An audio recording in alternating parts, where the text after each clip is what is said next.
Fala pessoal, professor Eduardo Cunha aqui com vocês novamente. Pô, professor, por que eu tenho mais força no braço direito que no braço esquerdo? Pô, professor, por que eu tenho mais força na perna esquerda que na direita? Beleza, vamos responder aí ou tentar responder essa questão para vocês.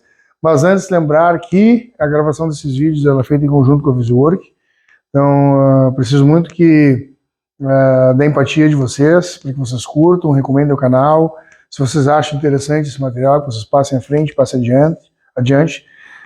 Sigam, se inscrevam tanto no YouTube da Physiowork quanto no Instagram da Physiowork, como no meu, né, @Ducran, no meu canal, Diário da Força, para que a gente consiga manter a produção desses materiais. Obviamente a gente gosta bastante de gravar material gratuito, né, eu acho que já deu para perceber, já deu para vocês perceberem isso.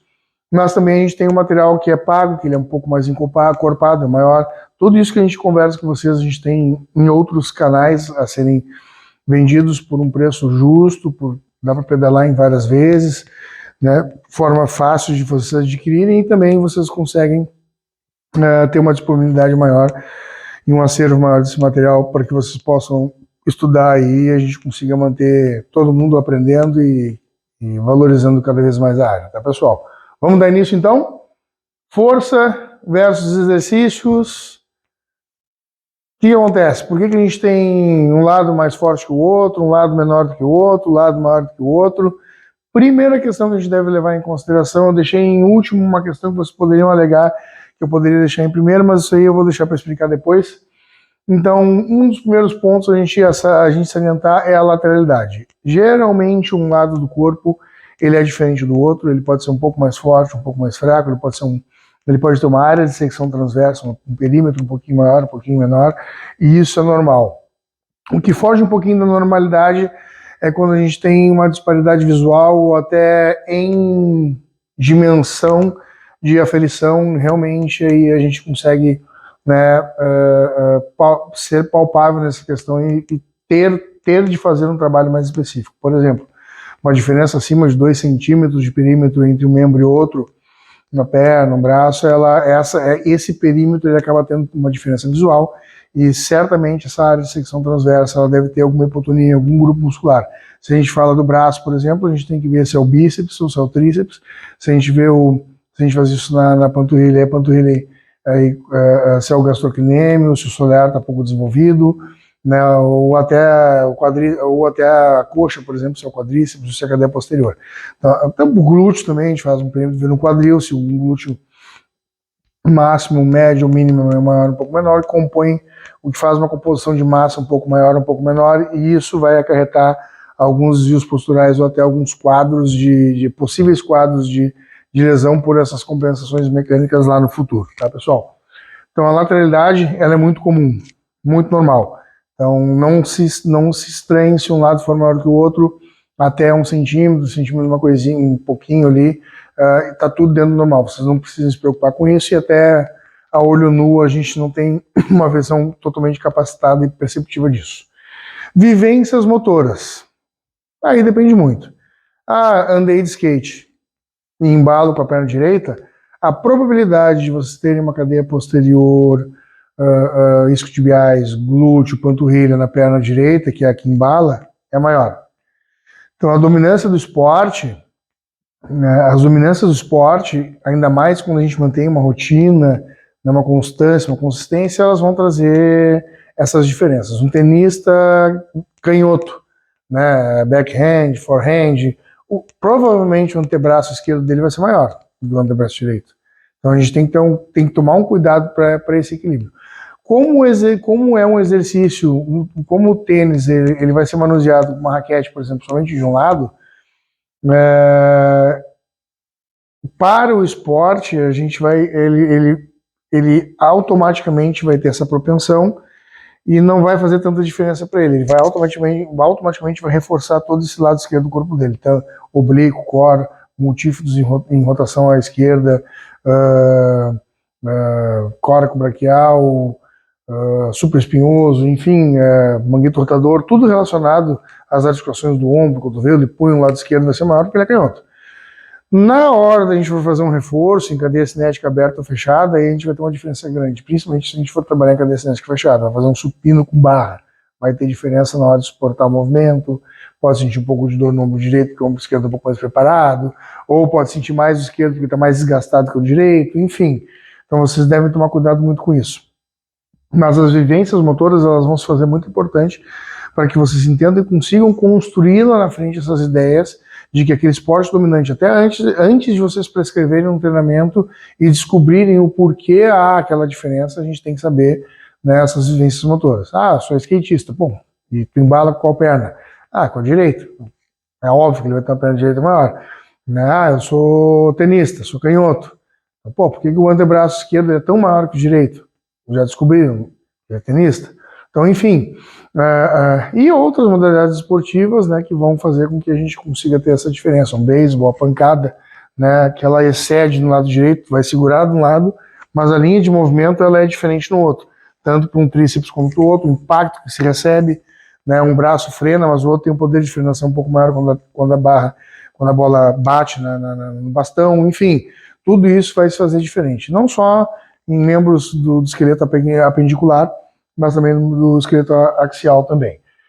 Estratégias de treino. Ao longo do tempo, foi procurar uma academia, um crossfit, um funcional, e as estratégias de treinos que foram montadas, elas não equipararam essas diferenças.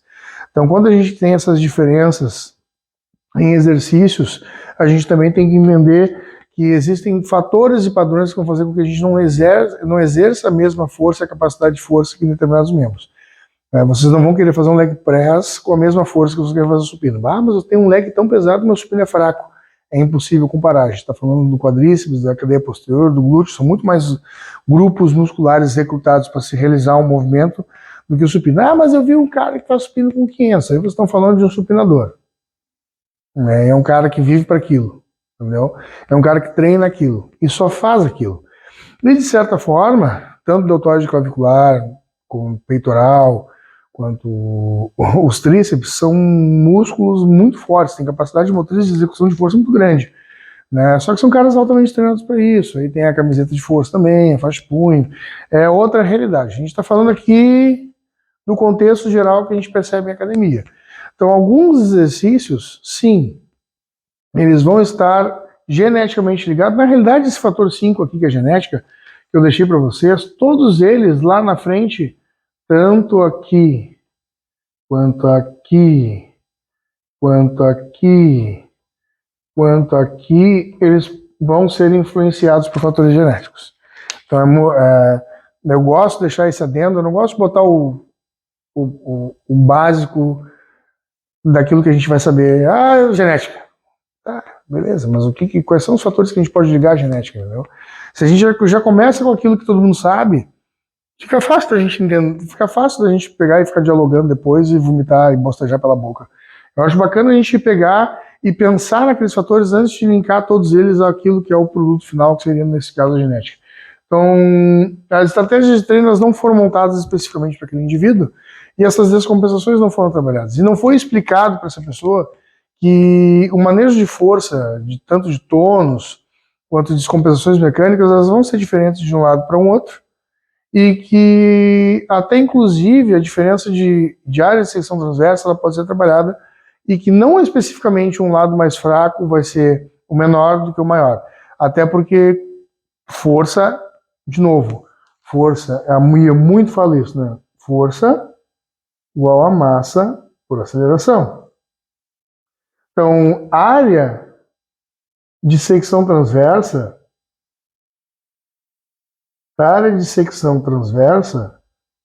ou perímetro,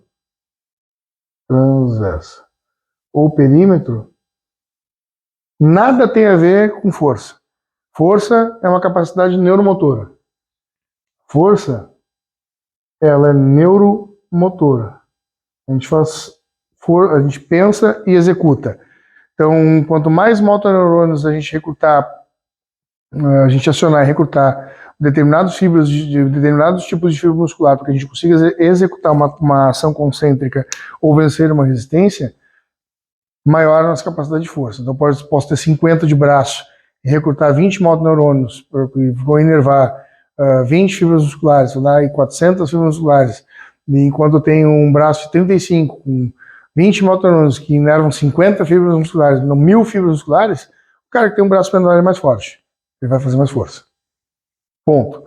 Né? Então, essas estratégias de treino, não só para equiparação de força, eu tenho um braço esquerdo muito mais fraco.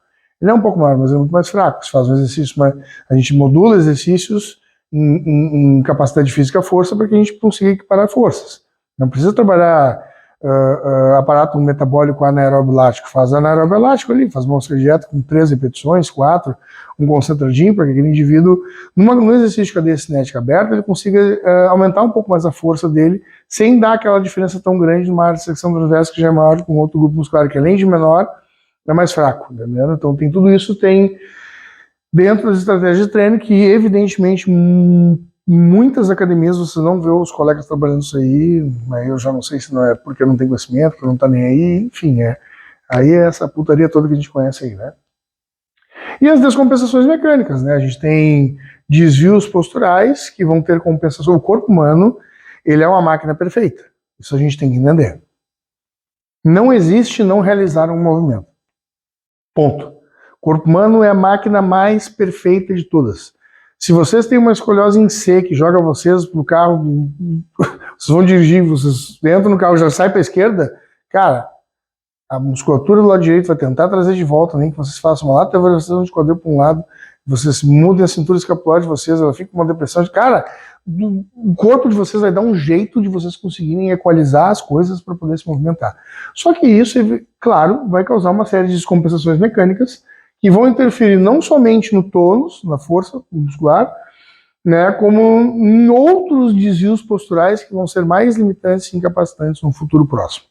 Então, o fator genético ele vai estar ligado a essas descompensações mecânicas, que também, e essas descompensações mecânicas elas podem estar ligadas a essas vivências motoras. Treino errado, de execução errada, manejo das atividades da vida diária errado. Carrega uma sacola de compra que nem uma véia, protuso, senta numa cadeira no colégio, na faculdade, com o cu para fora e jogado, parece que morreu, tomou um tiro. Então, essa sequência de má postura, essa sequência de péssimos hábitos de postura corporal também podem trazer descompensações mecânicas que vão ser associadas a essas vivências motoras, né, que vão lá na frente estar associadas a fatores genéticos também. Algumas pessoas vão ter mais predisposição a esse desenvolvimento, outras menos. Então isso aí é inegável. Mas o mais importante de tudo é que vocês saibam que não é incomum a gente ter força em um lado a mais do que no outro, isso é lateralidade, e que a gente consegue trabalhar com exercícios específicos de forma uniarticular, né, de forma unilateral em cadeia cinética aberta e fechada, para que os exercícios simultâneos depois também se tornem exercícios melhores executados dentro do plano de treinamento de vocês, tá? Não esqueça, isso é muito importante. Se vocês têm uma disparidade de força ou de área de secção transversa em decorrência de todos esses fatores, procure um profissional adequado para fazer uma avaliação postural e aí sim começar a cadenciar os exercícios. Não é fácil, demora um pouco. Se você tem uma diferença de 2, 3 centímetros de um lado do outro, vocês não vão recuperar isso aí no primeiro, segundo, terceiro mês. É um trabalho longevo, mas é um trabalho satisfatório. Com o tempo, vocês vão ver, vão tirar uma foto, vão ver o equilíbrio no corpo, vão ver vocês com o corpo de vocês mais equilibrado, mais harmonioso. Vocês vão fazer exercícios que vocês antes sentiam dor, porque tinham dificuldade por um membro ser mais fraco que o outro, isso vai começar a diminuir, e a saúde articular de vocês, a saúde de treinamento de vocês, a longevidade de treinamento de vocês, o rendimento, o performar de vocês vai mudar lá futuramente. Tranquilo, pessoal?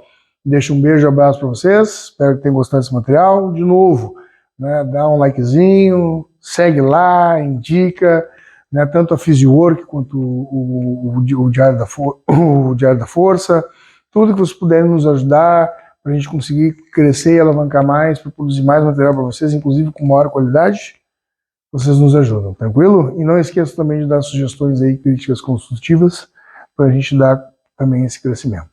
Todo mundo junto, a gente cresce. Valeu, pessoal. Beijo e abraço.